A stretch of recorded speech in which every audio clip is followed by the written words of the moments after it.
Stéphanie Christians, une jeune entrepreneuse, a quitté son travail de bureau dans les assurances pour créer une ASBL dans un domaine peu développé en Belgique.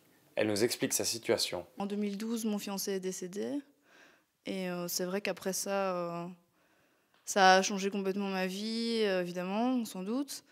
Et j'ai vraiment eu envie de faire autre chose. Ça a changé toutes mes priorités, ça a changé ma vision de voir la vie. Et donc c'est pour ça que j'ai vraiment eu envie de changer de travail et de faire un job qui donnait un sens à mon existence. Et c'est vrai qu'à ce moment-là, je me suis rendu compte que la seule chose qui m'apaisait, m'apportait du réconfort et un peu de sourire, c'était la présence des animaux. Parce que j'en avais déjà à l'époque et puis j'habite à la ferme depuis que je suis petite. Et donc de là, je me suis dit, moi je veux qu'il y ait d'autres gens qui puissent profiter des bénéfices de l'animal. Et donc j'ai commencé à regarder sur Internet s'il y avait une profession qui faisait ça. Et je suis très vite tombée sur la zoothérapie qui se fait beaucoup au Canada. La jeune entrepreneuse propose différentes activités à la ferme. Elle y organise des stages pour les enfants ainsi que des séances individuelles.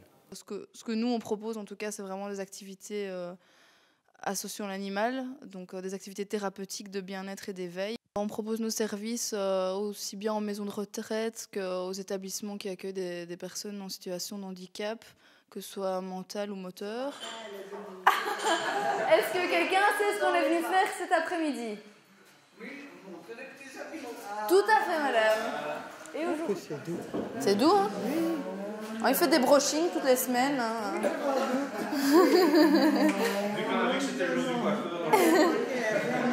Vous les aimez bien, madame? Vous en aviez? Je pense que vous l'avez déjà vu. Vous en avez eu?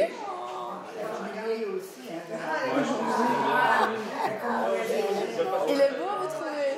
Les avantages, pour le moment, je vois presque que ça. Je suis au contact des gens, je leur apporte des sourires, je pense. J'échange beaucoup avec eux, il y a beaucoup de partage, il y a beaucoup d'émotions aussi. Et puis c'est vrai que j'ai l'impression quand il y a des gens vraiment en difficulté que je leur permets au moins le temps d'une heure ou d'une demi-heure de leur apporter du positif, du réconfort, de l'estime de soi. À Bruxelles, la culture entrepreneuriale n'est pas très développée. Il reste beaucoup de travail à faire malgré les structures déjà présentes pour l'accompagnement des jeunes. Virginie Losson, coordinatrice de projet chez Impulse, tente de développer cette culture auprès des jeunes. Être entrepreneur, c'est quand même avoir des attitudes particulières. Ça ne se fait pas du jour au lendemain, c'est un processus d'aller-retour. Donc c'est pour tester son idée, la valider, voir si elle a du sens par rapport à la réalité économique. Et donc le choix de devenir entrepreneur a du sens à partir du moment où on sait aussi dans quoi on s'embarque. Il faut oser prendre des risques, mais des risques calculés. Bonita.